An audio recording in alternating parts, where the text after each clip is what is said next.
Welcome to Vikings Happy Hour, where we mix our favorite beverage and talk of your Minnesota Vikings.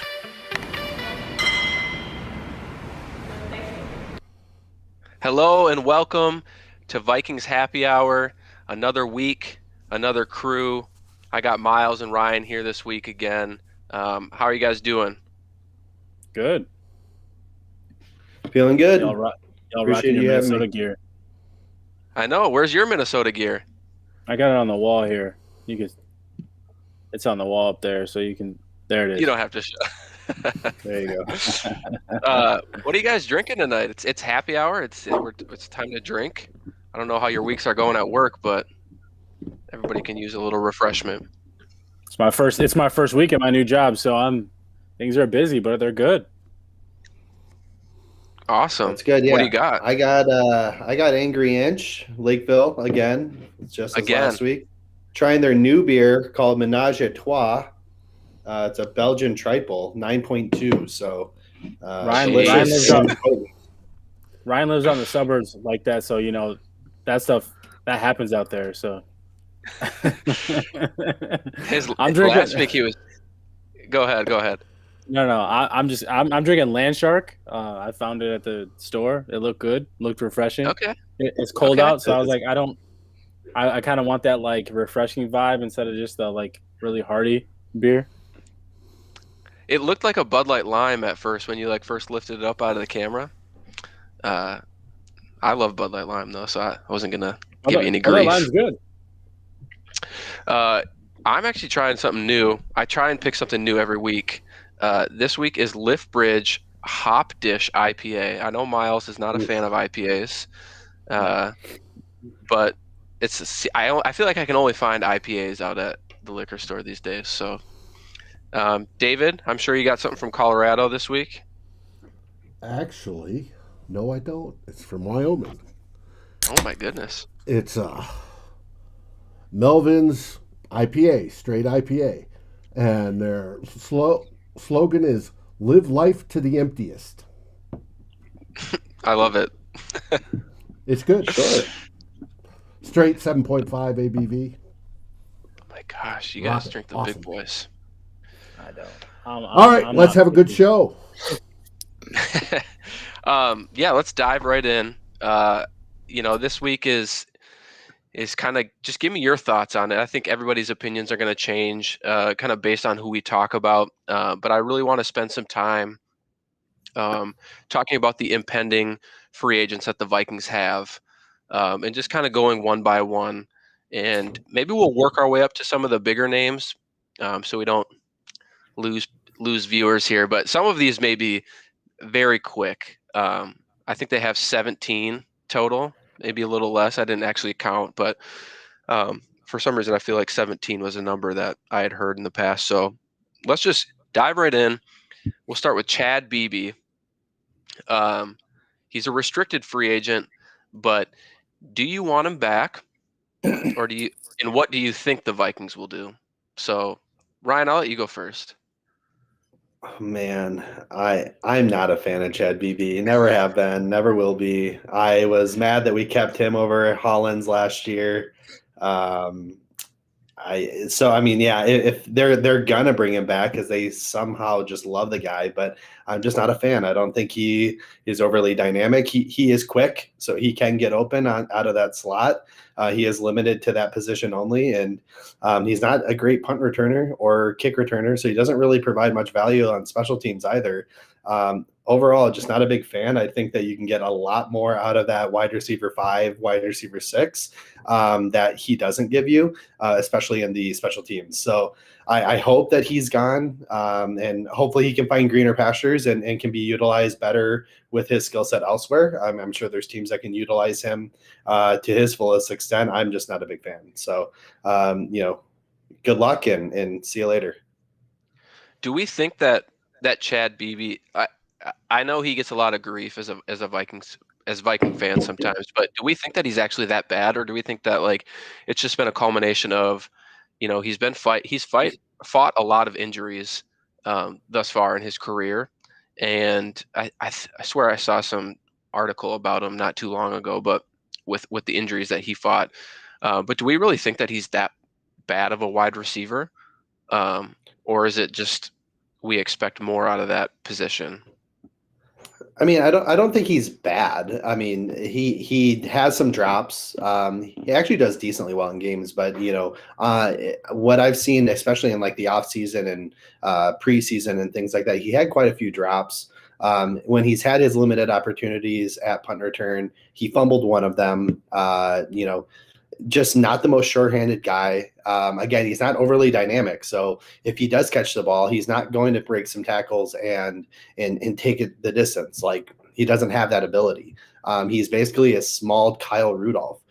He can get open, but it's not open for very long. And I'm not a very big fan of having a guy who is your wide receiver 4, wide receiver 5, wide receiver 6, who can't help in other parts of the game, like punt return, kick return dynamically, or even like as a gunner. You saw Cordero Patterson on our team a few years ago. He did do kick return. He did act as a gunner for us. And granted, we had higher expectations for Cordero, but that's what I want out of my wide receiver 4, 5, 6 is somebody who can not only step in as needed on offense when your star players go down, but also somebody who can help otherwise. Yeah. Myles, anything to add? I know you used to play wide receiver, so you know the position better than any of us. Yeah, I mean, I think to Ryan's point, I think Beebe in himself as like a 4th, 5th, 6th type of receiver is fine. He can be a spot player for you and a depth piece. That's fine. He's cheap. It doesn't cost much. So and he knows the system. I think that's important. I think someone that can come in and run the slot pretty decent. The issue, like I had that's similar to Ryan, and I'm sure you too, Matt, is there's nothing dynamic about him. There's nothing that sets him apart from anybody else in terms of, like, he has some of the short area quickness, which is good. He's pretty decent at route running and getting open in the short area, but he's not threatening anything past like 7 to 10 yards. So like for me, that doesn't really do much. Like there's not really much that he's going to bring that other guys can't, that you couldn't bring in at that similar price. Like I was looking at just hopping on Over the Cap and just going through their calculator and looking at like what the original round tender looks like for a restricted free agent, which he is. And, since he was undrafted, his original tender would be $2.24 million. And that's just like, you could go get somebody off the street. You could go get, let's say Keelan Cole, for example, is someone you could go get from Jacksonville to be your, third, fourth wide receiver, who could cost you similar amount of money, could be your punt returner and be a better overall receiver than what you're paying Chad Beebe to be at that number. So do I expect the Vikings to bring him back? I do. They just seem committed to him, and I think they seem committed to liking what he brings, because I think the one thing I will say to their point is they don't really have another receiver that's like his shifty quickness in the, like he is in that way, in that slot. But at the same time, they could easily improve over him if they invested that $2 million in another receiver. So I think we all agree that we wouldn't personally want him back, but we kind of feel like the Vikings probably will. Well, part of it too is he's like old too. Like he's like 27. I know he's only been on our team for like a couple years, but I think he's like 27. I'm 28. I'm not old. Old in receiver years for being a third, fourth, fifth receiver. He'll be 27 in June, and the issue, to your point too, Ryan, is the fact that he's still like, this is what, year 3? So it's like, I think that's, obviously he just can't, he was I think a 5th year, maybe even been a 6th year senior because of injuries or something like that. That just makes you a little bit of an older player coming out of college. So I just think he's capped. Like the progress that you're going to see from him is pretty much capped. We're going to see what he is at the NFL level. Now, if the Vikings don't tender him, I think what they could do then is bring him back at the minimum and bring him into camp. I think that's fair. I think they don't need to tender him. I think with the way the free agent wide receiver class is, and obviously the depth in the receiver draft class, you don't tender him, and you could still go bring him in basically in a non-guaranteed contract and bring him into camp. And if he sticks, fine. But I don't think you should bring him in as anything other than a non-guaranteed contract. Yeah, I totally agree. And it seems and like I agree with what Mary said in the chat here.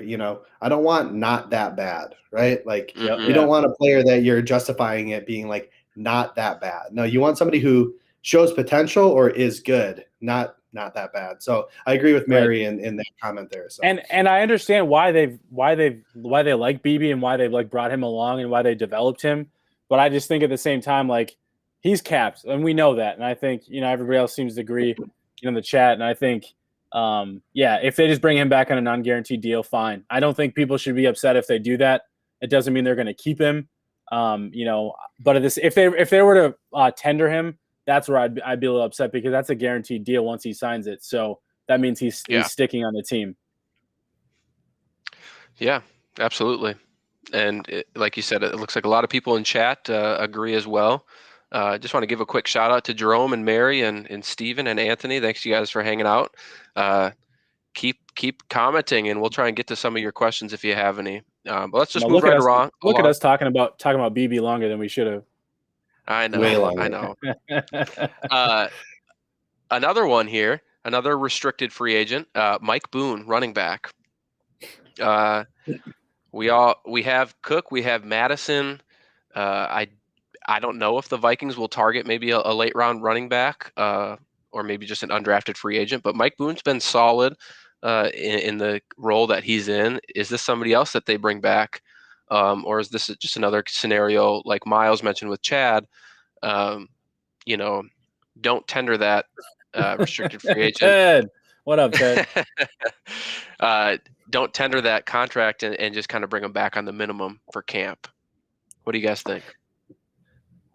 He's a running back, so I think you can find that replacement level player for him in the undrafted free agent market in the late rounds in the draft. There's quite a few. There's a decent depth actually in that second, third running back ability spot in the draft here. Actually, I'm starting to dive a little bit in there. I like Boone. So the opposite of what Chad Beebe brings, Boone does bring the ability to be a gunner. He doesn't have kicker. He could probably do a kick return, but probably not punt return. I don't think he's got sure enough hands for that. But he does work hard on special teams, and that's what wins you that third job. That's why he is our third running back. So if they I'm not tendering him because again, like Myles said, undrafted tenders like $2 million. He's not worth $2 million, and he knows that too. But if we can bring him back in at like a vet min deal and nice cheap and some competition, I'm all for it because I like Boone. His attitude, his charisma, his like try hard attitude, love it. And then bring in some competition to push him further, and hopefully he can win the job. And if not, see you later. Who was the other running back that came in with Boone, who got cut? Oh, Rock Thomas. Just a little Rock Thomas. Yep. Yes. Okay. Lots of talent, a lot of troubles with the law. Yeah, he got some legal issues. I'm with Ryan. Yeah, I'm sorry. I was just gonna say I'm with Ryan on that one, fine. and to Anthony's point too, he's good on special teams, and I think that's important. I think the Vikings don't have the salary cap to put to tender their restricted free agents. Who's the third one? It's Odenigbo. Odenigbo. So I think Odenigbo is the only one of the three restricted free agents that they should tender. Because he's good depth, and he's someone that can be a little bit flexible and within this defense, and they need pass rushing help. I think we know, at least my expectation is the Vikings are going to look to upgrade their number one defensive end position opposite of Dino Hunter. I think they're going to upgrade there, but I think if you had Wanham and Fadi Odenigbo as your like 3 and 4 pass rushers, that's a good thing. I think Odenigbo is a guy that's a rotational in the rotation that's more of where he fits. But like Mike Boone, like they don't have the money to tender him, so they shouldn't. And then if he doesn't get picked up by somebody else, go offer him a non-guaranteed contract, bring him into camp, like you guys have said, have competition, all those things, right? I think that's what they should be doing with those two restricted free agents. But I wouldn't let a guy like a Fadi Odenigbo go because you could bring him back for cheap. Yeah, semi-cheap, I should say. Yeah, I totally agree. I think he'd be a good rotational a defensive end for us. Yep. Assuming that we address it somewhere else as well. Let's head into some other ones here. Chris Jones, cornerback. He's an exclusive rights free agent. So I'm not sure exactly how that one works. If it's similar to a restricted free agent, and I don't even think he's on the list. So I don't think he's going to be brought back. If you guys have any insight or any opinion on him, you can speak to it quick. Otherwise, we can just keep moving. I actually think as an exclusive rights free agent, you could bring him back. I mean, that's cheap. I think it's for me and for everyone in chat. What is exclusive rights free agent? So I think essentially it's a guy that was undrafted, but he got cut by his current. He made a team, got cut, got moved around essentially. But a team still has they claimed him off waivers, so they still have rights to his current contract. It's something weird like that. I'm not 100% on that, but I know it's like basically guys that get claimed off waivers and cut, those types of scenarios. Trying to find what that number would look like, but I know it's not like a guaranteed contract. And to your point here, I guess, just from like if we would bring him back, we did. I mean, I know part of it was out of necessity, but we gave him quite a bit of run last year, and we invested a lot of time into seeing what he had. Yeah, and he's still young. He's a younger guy too. Yeah, he's real young. Yeah, and he had some awful moments, but he also had some like surprisingly decent reps on tape. I wouldn't be surprised if they brought him back for cheap and kept him around as again that 4th, 5th, 6th option, hopefully 5th, 6th option in the cornerback room. And then again, hopefully we're addressing some of these other, addressing with either a vet corner or in the draft, whatever comes our way. So looks like it'd be like 850,000. So, that's the minimum. Okay. That's the minimum. So that would make sense to me. Sweet. Yeah. So it sounds like he might be back then. Another one who I feel like personally will be back is Jaleel Johnson, unrestricted free agent. So you don't think so, Myles? I don't. I mean, he had 4 years to show something, and he didn't. And I just don't think. I think it's like one of those scenarios where they didn't get what they wanted out of him. They tried to develop him. It just didn't work out. You got to let him go. There's no point in bringing him back. You can go find somebody for the vet minimum that can do more than he can. And I just don't see him being back. I think you got to give some of those snaps to Armon Watts. I mean, Shamar Stephen's the guy that they should cut. Will they? I don't know, but like I would prefer Shamar Stephen over Jaleel Johnson, and that's saying a lot. But at the same time, like Jaleel Johnson had 4 years to show something. He had opportunity, especially in 2020, to really take on a role to where he could really be effective and be the guy, and he never did it. He never took reins. So I just don't see it. Do you think that it's a fair assessment though? Like, yeah, dude had 4 years. He had 4 years to show something. He didn't show anything in 4 years. And he had all the opportunity in the world last year to really take that job and own it, and he didn't. Like, I mean, he was real. I mean, we gave that job to Shamar Stephen, the starting 3-tech job, because we didn't think Jaleel Johnson could do it. And and to Myles' point, we have Armon Watts waiting. We have that is true. We have Mata Afa. I mean, granted, again, I'm not like super Mata Afa super fan. Is he still around? But like we have some of these young guys that potentially could step in that we don't have to pay money to, like we do, but like they're on their rookie contracts or they're cheap, and then we're likely going to be bringing in either a vet or a early-ish draft pick on a D tackle. So I don't see the point in spending the money there on him when, again, Armon Watts showed much more than Jaleel Johnson did in his 1.5 years because he had injury that first year. What's the redheaded kid from Baylor? Oh yeah, well he's bad too. He's bad, but he at least run too. Yeah, he's here, so he should at least get the opportunity to see if he can take that spot or earn a role. He was a 4th round pick. I'm trying to remember his name up top. I have no idea who you're talking about. James Lynch. James Lynch. Okay. Yeah.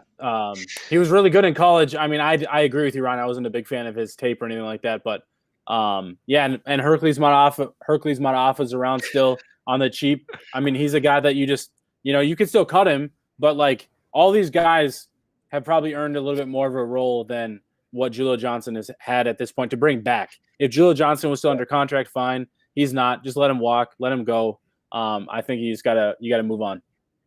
Yep. All right. I mean, I think that's a fair assessment. I guess I didn't realize it's already been 4 years since he's been here.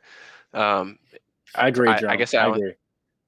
I think I thought it was only like a couple years. So if it's truly been 4 years, it might be time to show him the door. And if you can't fill it in free agency or the draft, maybe you get him a contract this summer if he's not signed, and just bring him back on dirt cheap contract. We'll start. What's up, Donnie? I don't know who that is, but it got a good chuckle out of Myles there. Donnie's funny. Hardy Nickerson, linebacker, another unrestricted free agent for the Vikings this year.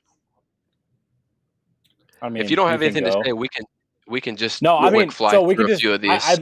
I'd lump him in with Todd Davis. I think the Vikings will want to probably bring back like a Todd Davis for depth, again a non-guaranteed, like a veteran minimum type deal. You bring him in for camp again. Some of the guys that the Vikings brought in during the season because of emergency situations.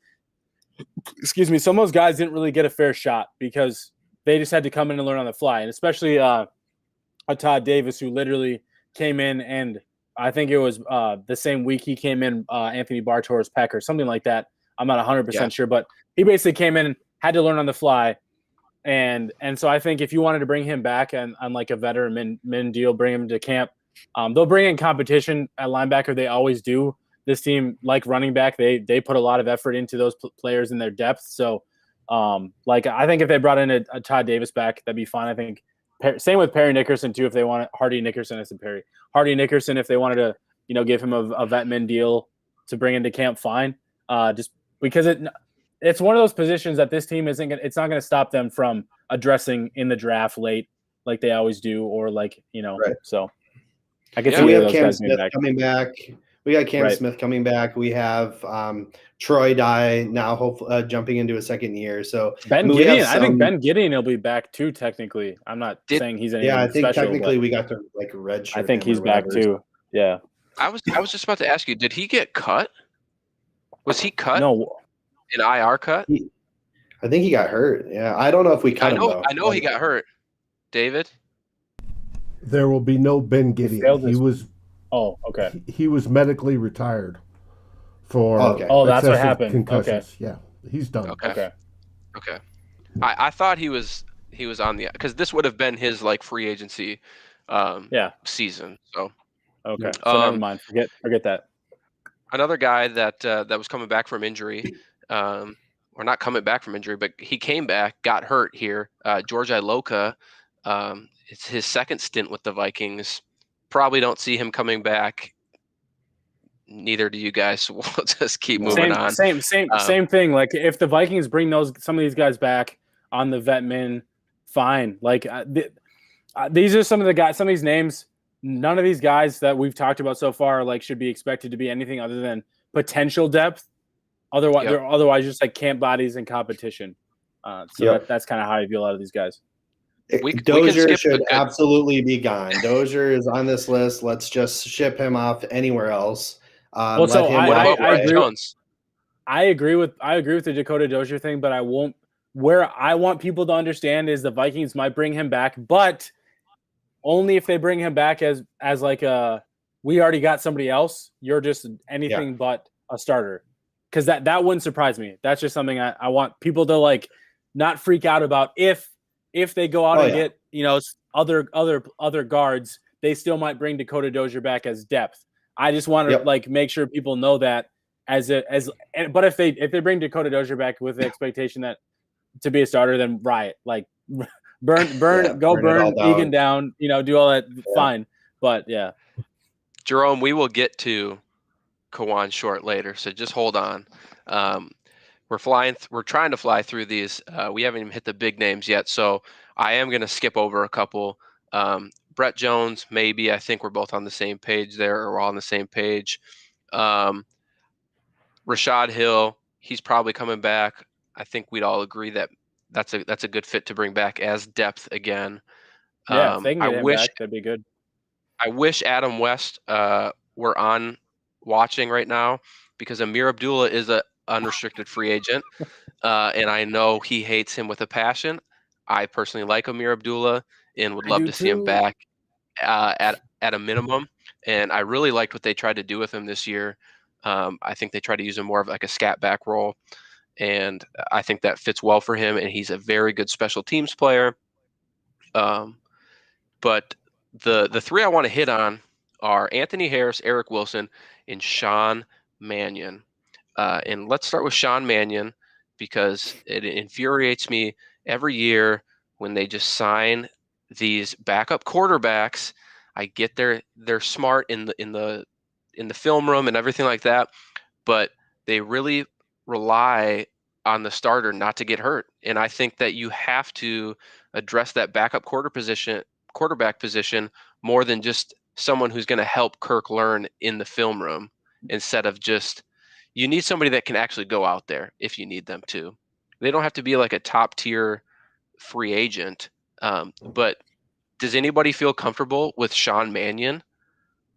The Vikings don't have the luxury to go out and get a quote unquote good backup quarterback. So for me, if Sean Mannion knows the system, you don't expect Sean Mannion to play like 95% of backup quarterbacks. They're not going to come in and take you to the playoffs. They're not going to come in and be good if your starter gets hurt. So my thing is, when you pay a quarterback like Kirk Cousins, the amount of money you are, unless you're willing to draft a quarterback like in the mid to high rounds in the draft, you're not going to really find a backup quarterback, that you can afford. So like a Sean Mannion, in my opinion, is fine. He knows the system. He helps Kirk. He does what they ask him to do and what they ask him to be. And I think expecting anything more than that, unless they go out and draft somebody in the middle rounds or something like that. Which they should do. I agree. I'm not saying they shouldn't. I'm not saying they shouldn't do it. I'm just saying the way they've gone about it, I think it gets too much heat for what they're doing, because he just does what they're asking him to do. And I think people need to temper their expectations and what they think the backup quarterback's going to be in Minnesota when you are paying a quarterback $30+ million. That's all. And it's pretty simple in that way, in my opinion. So I guess in that sense, it's just a matter of how you view the backup quarterback position, right? So that's not true. I don't agree with that. I think the backup quarterback position is really important, but at the same time, you don't get the luxury when you're a cap-strapped team to go pay for a good backup quarterback. So you don't really get that opportunity. So at least if you have somebody that fits with what you want to do, at least you have that person in place for cheap. And again, I agree with you, Jerome. They should go draft a mid-round quarterback and let him compete with Sean Mannion for that backup position. I've said that for years. The Vikings never draft quarterbacks unless it's an immediate need. They need to draft a quarterback, and I agree with that. But at the same time, I think you're not going to find much better than, I guess, quote-unquote, Sean Mannion for the veteran minimum. Who do you expect to be a good backup quarterback for the vet minimum that's better than Sean Mannion? And that's not me saying Sean Mannion's good. That's just I'm just understanding the expectations of what Sean Mannion's supposed to be. Sure. Yeah, and I think Donnie kind of brings up a good point too. It really doesn't matter who your backup is. Exactly. Because we don't have a Kurt Warner on the bench. Case Keenum was an outlier. That's an outlier situation. Case Keenum was going to be cut. We all thought he was going to be cut in training camp. So if Taylor Heineke hadn't kicked the door, hey, he just locked up an extension. So who are we to say, right? Ryan, anything to add on Sean Mannion? Otherwise, I'll let you take the lead on Eric Wilson. Yeah, let's jump to Wilson. I think I'm done talking about Mannion. I'm over him. If they move on from Mannion, fine. That I'm not saying they should. Right. They shouldn't. It doesn't matter who comes in though. It's not going to be. Yeah, it's the same thing. Yeah, I think he would come back if we offered him a contract. He'd come back. I mean, it's security. He understands the system. He doesn't have to work too hard. I mean, yeah, I think that if we extend him an offer, he'd come back. So, all right. Now going on to Wilson. Wilson's a tough. I don't think we bring him back unless we decide to move on from Barr, which I don't think we should. If we were able to restructure or trade him, maybe, but I don't think we're going to be moving on from Anthony Barr. He's too important to Mike Zimmer. And I think he really is a good key cog in our system here. So Wilson's going to end up pricing himself out, I think. Good player. I mean, I enjoy watching him. He plays with a lot of fire and passion. He brings a little thump to the game. He had a pretty decent year this year. I mean, from a tackling and missing some tackles and taking some bad angles, he did do that quite a bit this year. But he also made some splash plays. He made some interceptions, fumble recoveries. Again, he kind of filled in that Eric Kendricks role a bit when Kendricks went out of being that guy that energized the defense. However, yeah, I just think he priced himself out. I don't think he's going to be as good as he gets paid for. I just think that he had a great opportunity to really show what he had here, and he did that. But I don't think with Barr and Kendricks healthy that he can have a big enough impact that contract's going to be worth it. So I think we let him walk. I think we're going to try to focus on developing Dye and developing Smith, and then potentially bringing in some more competition there. Maybe bringing back a Todd Davis or what have you to kind of fill that void of the number one off the bench linebacker that Wilson plays right now. And they'll take a mid-round linebacker in the draft. It's death taxes in mid-round linebackers for the Vikings. So I'm with Ryan on that. So like the Vikings could cut or trade Anthony Barr, but the return back would literally use the money that they saved on Barr to give to Eric Wilson, and you're getting worse. So yeah, I'm very much. This is kind of I'm going to vent a little bit here, but people are talking about. They're talking about Anthony Barr's contract and how he needs to like restructure or what have you. Let me pull it up here. But I think for me, I don't think they should do anything with Anthony Barr this year. I don't think they should touch his contract. Because all you're doing, if let's say they restructure and they convert some signing bonus into into his base salary into signing bonus, fine, like that. But what that means is he just kicks the money down the road. Like he's got a big cap hit right now. He's got a $15 million cap hit, but he also has a $15 million cap hit in 2022 and a $15 million cap hit in $18 million cap hit in 2023. But you lose the flexibility if you were to cut him or restructure him now for later, because all that money at some point is going to come due.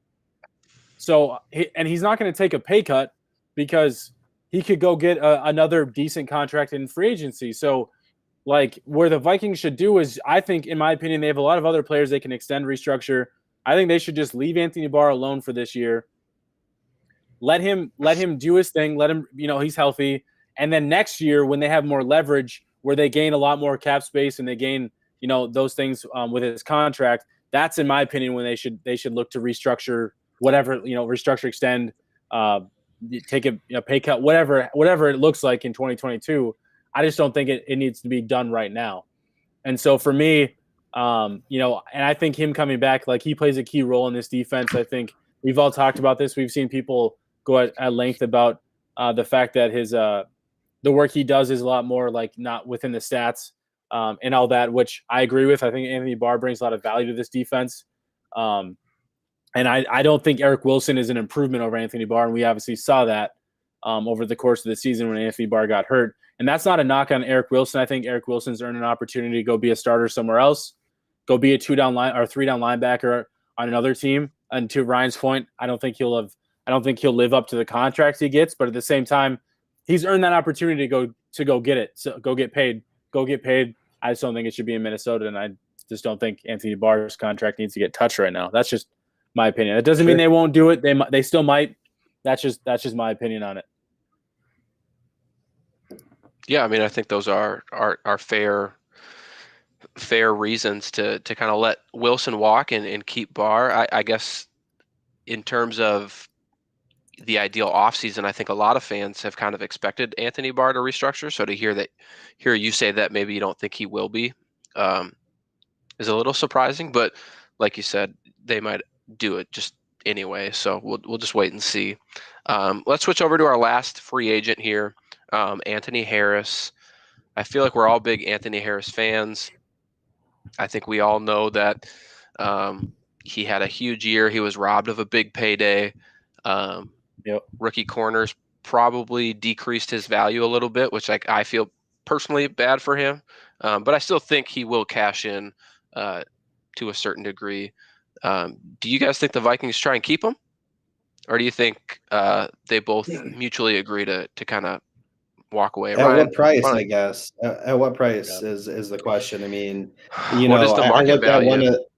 I looked at one of the websites, I think it was Sports Tech or whatever, and I think the market value there says 14 mil. I think that's probably a little high given what we're going to see with the salary cap coming down. But even at 10 mil, 9 mil, I think that's going to be a bit rich for what we need or what we can afford, I should say. There's going to be some decent free agents out there that we could bring in Malik Hooker, or who's that kid that you like from Denver, Myles? Or he was in Denver at one point. Will Parks. I think you can bring in a guy like that. It's a deep safety class. I mean, there's a lot of fun, interesting safeties in this class. Guys ranging from I can never say his name, but the kid from Florida State, Nazir Oldeen. There's Cisco, the Paris Ford. Caden Stearns. I mean, there's just a lot of talent out there. Ardarius Washington, a lot of mid-round safety talent that you can go and draft. Have a guy like Hooker or Parks in the, set just in case, they don't show up well in camp or in the offseason program. And you can be set because when you have a guy like Harrison Smith, he has the ability to make the guys around him better. We've seen that with Andrew Sendejo. We've seen that with Anthony Harris. Now, Harris might have ended up being the best of the bunch, but there's a lot of guys who played well next to Smith. And right. I think that if you continue to bring in these kind of low to mid-range guys that have some upside like Hooker and Parks, and then you go grab some really talented, what I view as talented rookie to come in and learn behind them and potentially overtake that role if they come in and, kick some ass right away. I think that that's the route they should go. And I bet that's the route they do go because I don't think we can afford Harris and he's he won't give us a hometown discount because of what we did last year. I think that he needs to go and get paid. He's 29, I want to say. So this is probably going to be his only big payday. So he needs to go cash in max dollar. And they shouldn't. And as much as I like Anthony Harris, it's another one of those situations where sometimes you got to let a guy go. You don't have a lot of cap space. They used the franchise tag on him last year. So he was essentially like their splash free agent last year where on a team that needed better depth and needed, more players to bring in, they could have used that $11 million to find a safety, a cornerback, and, a different position rather than just bring back Anthony Harris. And that's not a knock on Anthony Harris. That's just where the Vikings were at. And so, to your point, Jerome, you can never have enough good safeties and corners. And I think, and to Ryan's point, Harrison Smith always helps out the other guy next to him. And I think if you brought in a veteran that's not that expensive, but that's good, like that's solid, like a Will Parks, like a Malik Hooker who can help roam the backfield, but also can interchange with Harrison Smith. You bring in a few guys in the draft or what have you, and then you have a Josh Metellus, and I think they might even be looking at Harrison Hand transitioning over to safety. I'm not sure if that's going to be the case, but like you have some guys that you can develop while you also have a few veterans in place. And they haven't really addressed the safety position in a while now. Like it's been a while since they've really addressed it. And I think Anthony Harris is probably the most recent safety that they've really gone after. But he wasn't even drafted because of his shoulder injuries coming out of college. So they got lucky with that one. But they haven't really addressed the safety position in a while. So I think it's probably the time to at least invest a mid-round pick on that and make sure that you go and grab a somewhat cheap veteran. Also, go grab a beer, says Donnie. And we are Vikings fans, so drink more than we should.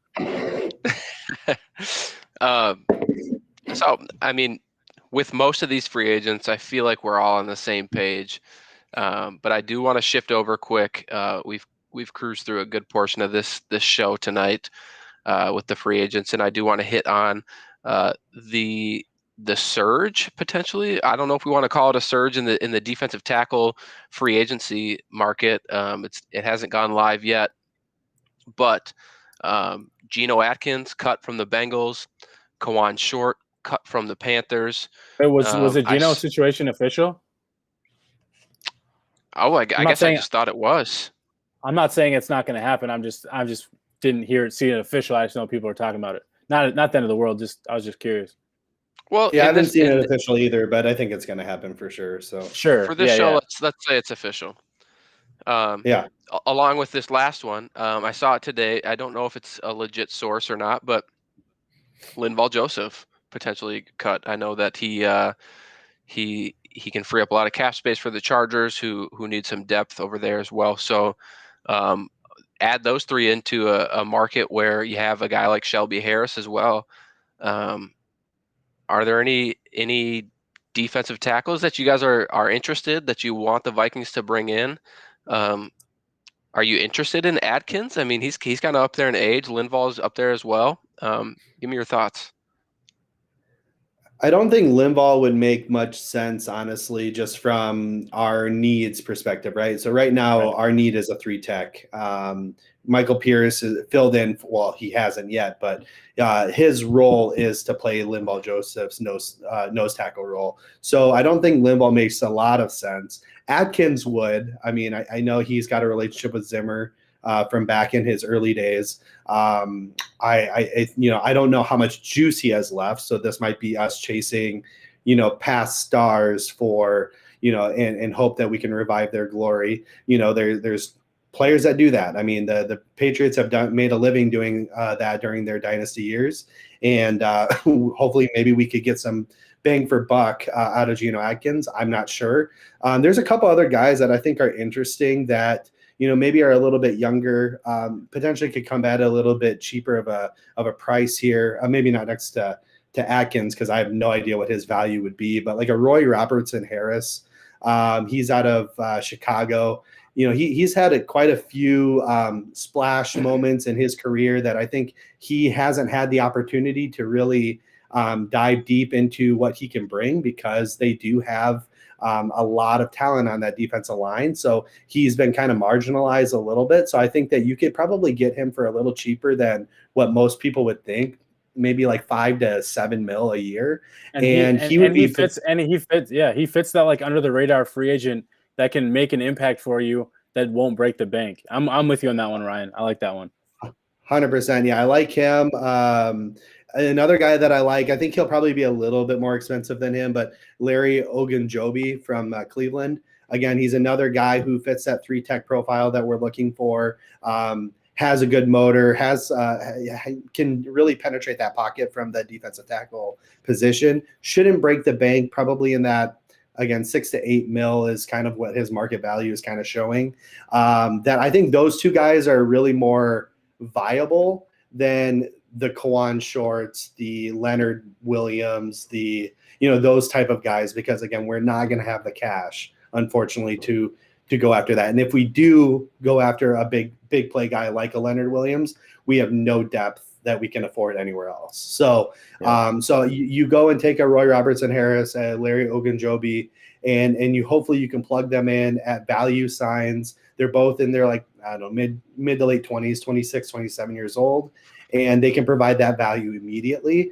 And then again, hopefully we do bring somebody in the draft like a Jalen Twyman or Marvin Wilson or something like that, who can come in and develop on the back end there too. So you can have a little bit of a rotation for those guys.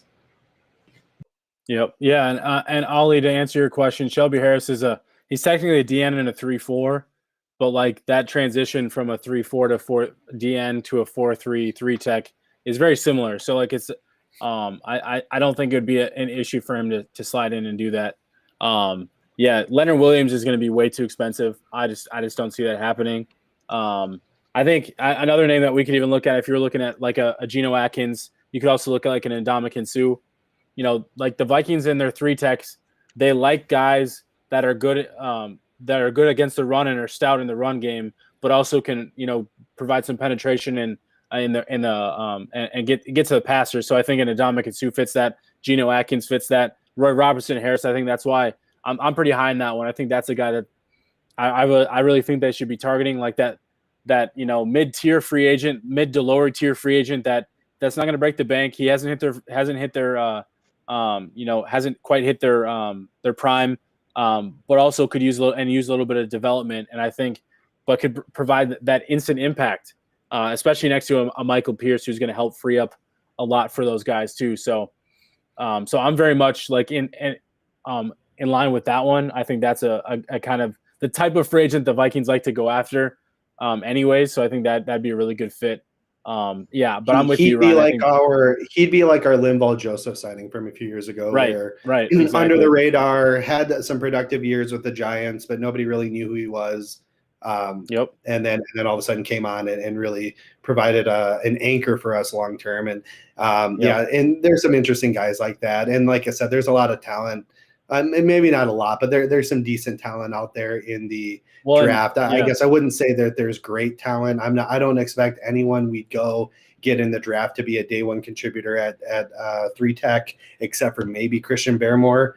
Twyman has a lot of potential, I think. Aline McNeil has a lot of potential, I think. So I wouldn't put it past us to really try to go after one of these mid-tier, like you're saying, D tackles, and then hope that they can produce while we start developing our other guys as well. Yeah, and the other name, Sheldon Rankins from the Saints. He's a free agent. He was hurt in 2020, but he's young. He's 26. He could be one of those guys, especially with the cap lowering. He could be one of those guys that takes a 1-year prove-it deal, kind of like what the Vikings did with Sheldon Richardson. Sheldon Richardson, thank you, from a few years ago. That could be something the Vikings look to do. Give him an incentive-laden contract, a prove-it deal to kind of prove himself and prove that he can be healthy, but also look to the draft to add that depth. Akeem Hicks, I don't think he's going to go anywhere. Like, that'd be ridiculous if the Bears got rid of Akeem Hicks.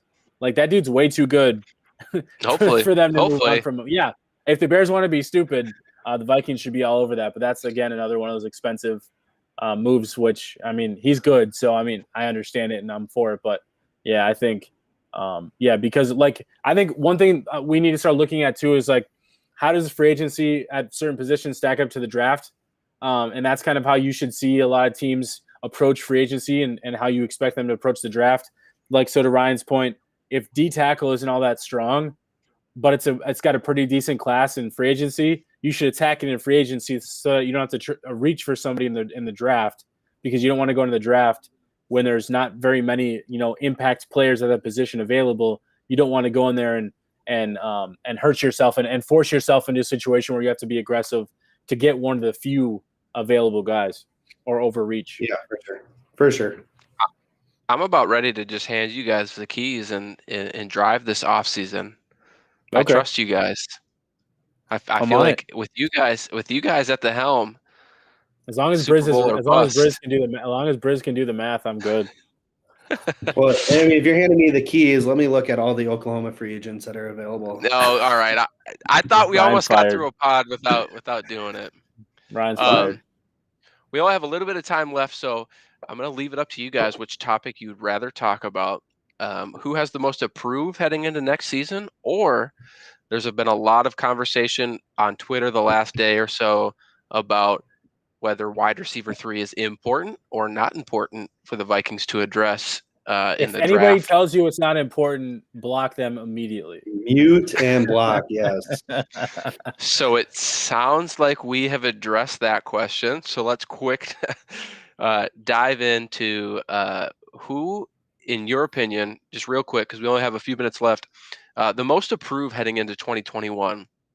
I will start off. I know Myles touched on it yesterday and in our podcast, but I'm going to say Mike Hughes. He's been injured quite a bit in his career here as a Minnesota Viking. He's shown flashes of brilliance, and he's also shown flashes of mediocrity. I think about that game last year against Amari Cooper. He was resilient, I'll give him that. But he was picked on. He struggled quite a bit. And these injuries just continue to pile up. I think he has the most approved heading into this season, and I don't think the Vikings can or should count on him as being a viable player for them. I think they have to continue to go into this offseason and into the draft, almost imagining not having him on roster. But are there any other players that you guys kind of think, or if you have any comments on Mike Hughes, feel free to go on that. I agree with Hughes. I think Garrett Bradbury would be my pick. I think, he's heading into year 3. He was their first round pick from 2019. He hasn't lived up to that status, and that's, not always fair to players, but at the same time, that's where they're taken. I know where I draw issue with that too is I know everybody talks about the guards that he's had to play with, and I understand that matters to a degree, but when you're the first round pick, you're the shiny new toy, you're the guy that's supposed to be the impactful player. You're supposed to be the one that makes the players around you a little bit better. And that's not to say that Dakota Dozier was gonna make Dakota Dozier anything special, but at the same time, I just think there needs to be a little bit more from a Garrett Bradbury, in my opinion. I just don't think he's lived up to the first round pick, and I think just someone that strength has always been an issue. They focus more on his run game than his pass, and his pass sets and his strength and anchor have always been an issue. And I think he's older. He's like 26 already, heading into year 3. So I think, or 25, 26. He's an older player coming in, but so I just want to see him continue to progress, but take a leap in year 3 where you're really leading the charge on this offense and this offensive line, because they brought you in as a first round pick for a reason to kind of anchor the middle of that offensive line. So I just want to see more. Yeah, I think that's a fair critique on Bradbury. I think that his trajectory, at least for me, is almost on what Elflein was on, right? Like, I know that Elflein's rookie year, he didn't perform as well as people probably believed he did, but we're almost at that plateau. And if Bradbury doesn't improve, if he has a year like this past year, I don't know if the Vikings even pick up his 5th-year option. Maybe they do, just from a depth perspective, but Ryan, if you have anything to add. He can run block. He fits the athletic run blocking scheme, so they'll keep him because they love that. They don't care if you can pass block. No, I was going to say Bradbury myself, but since Myles went with that, I'll roll with Irv Smith. Not because he hasn't shown the talent, because I think he's shown flashes where he can be dynamic and an impact player, but he hasn't gotten the opportunity. But sitting behind Kyle Rudolph, maybe a misuse of talent there. Rudolph's likely gone. I don't think it's beneficial, but he's selling his house here in Minnesota, and it looks like all accounts are he's going to be gone. So this is going to be Irv Smith's opportunity to really not only take the starting reins, but show what we all believe he can be, which is a dynamic playmaker out of that tight end position that we've been missing for some time now, probably since the Shenko days, maybe. I mean, I know that Kyle Rudolph has been a reliable hands, good red zone threat, but he's not going to make anyone miss. He's not going to make a massive play like that. So I think Irv has that ability to, be more of a quote unquote move tight end where he can create some mismatches and utilize his skill set to really drive this offense forward with Jefferson, Thielen, and Cook. And I just want to see it and again, it's not so much on him, but more so on our coaching staff to utilize the talents that he brings. So hopefully that's a good, decent answer. Bradbury's the right answer, though. I think Bradbury, if he doesn't really pick up his game this year, and it makes me sad. I one of my buddies, he's a big North Carolina State fan, so I traditionally try to root for those NC State guys when they come into the league, and so I had some high hopes for him. The year that I won our stupid mock draft bet, it was the year that Bradbury was our first round pick, so I have his shirt sitting in my closet somewhere, never being used. So I'd like to wear that loud and proud, but I can't because I'm embarrassed. So hopefully he picks it up and can deliver a decent campaign in year 3. That reminds me, we should do that first round mock draft thing again that we did a couple years ago. That was fun. The other guy that I was going to mention here before we sign off was Michael Pierce. I feel like he has a lot to prove. Not to say that he's underperformed, because he just hasn't performed here, right? But as David alluded to before we started the show, no one in the chat or watching would have heard this, but weight was an issue leaving the Ravens. And, he's had a whole year off from football. And, I think fans are expecting him to step in and just be this all-pro player. And my concern is that he won't be. And I think he's just got a ton to prove to Viking fans, to himself, after a year off. So he has a very specific role, though, right? I mean, he's right. a 2-down player. He's a 2-down player that needs to plug the hole, take on double teams, and not let people by him when they run the ball. I mean, where that is a very important role on this offense, because Linval Josephs did man that role for many years, and that does open up opportunities for our DNs and our 3-tech. It is a 2-down role, right? So, and potentially less than that if we know that offense is going to be running more past, like, let's say we played the Bills and they don't get an upgrade in their run game, right? They're going to be throwing more. So that means that Pierce likely is going to be less involved in the game plan, where I agree, because he's a $9 million player, I think it is, he's got a $5 million cap hit this year, though.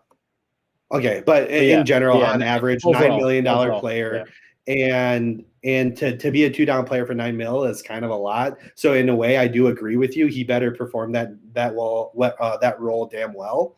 But if he doesn't like perform at an all-pro level, I don't think it necessarily is a huge deal, as long as he is being efficient enough in that role. Yeah. Yeah. Well, and he. Well, and the one thing the Vikings were missing from their interior, and Linval was pretty good at this as well. Those guys they're not there to be sack artists, but those guys can create pressure because they can push back the offensive lineman and create pressure for the quarterback. And that's essentially, and it helps free up their counterparts and their partners at 3-tech and the end. So like Michael Pierce he might still play on third down. It's not like he's if it's like 3rd and 5, 3rd and medium type of situation. Linval Joseph played in those situations too. Like the Vikings, like I think him being off this year probably helped him create a little better of a diet situation for himself. I heard him talk to Doogie about that, which is a good thing. If he's kind of got a good diet going on, that's good for him. But I think the Vikings are going to expect him to be not a consistent 3-down player, but he'll play on third downs. It's not like he's never going to be on the field in those situations. So, especially they third and short, yeah, that makes sense. Right, yeah. Right. Well, and they really utilize that position. They value like what we've seen with the Minnesota Vikings under Mike Zimmer. I know everybody talks about missing that pass rushing 3-tech. They put more of an importance on the nose tackle position under Mike Zimmer than they have 3-tech.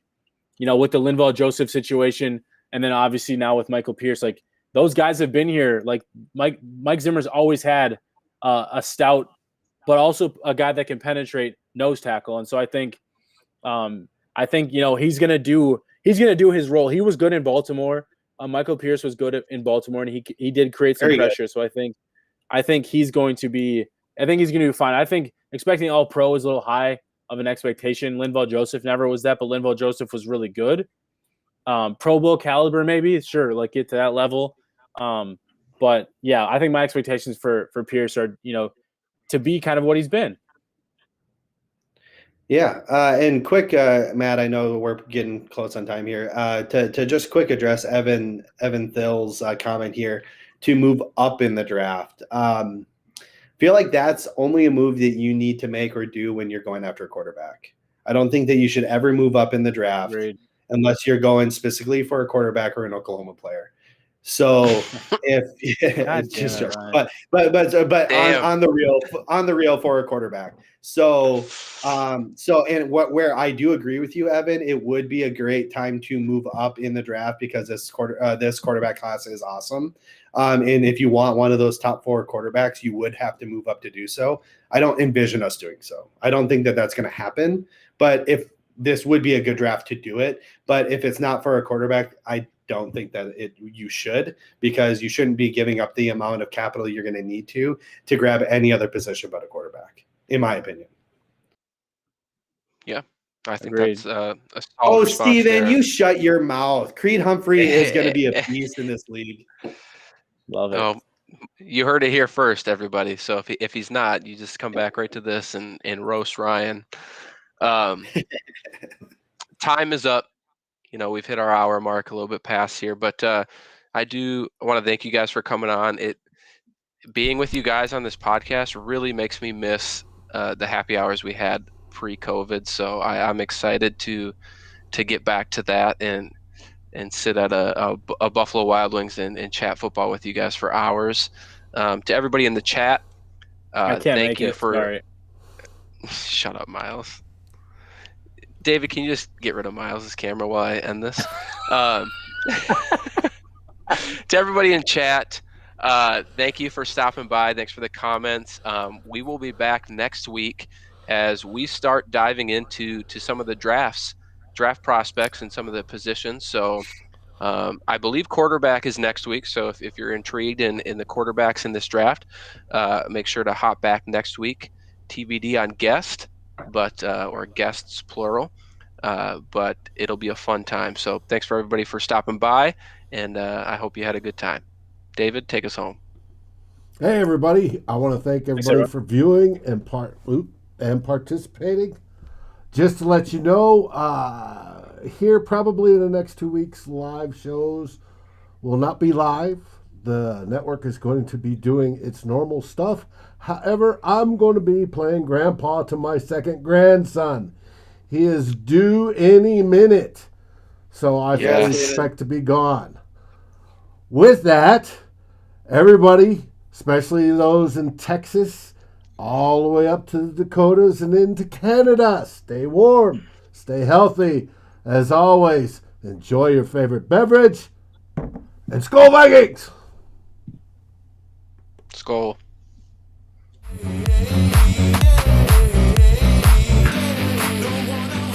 Thank you for watching or listening. As always, if you like, subscribe, and ring the bell for notifications. And if you're listening to the podcast, please rate us on your favorite aggregator. Skol, everybody.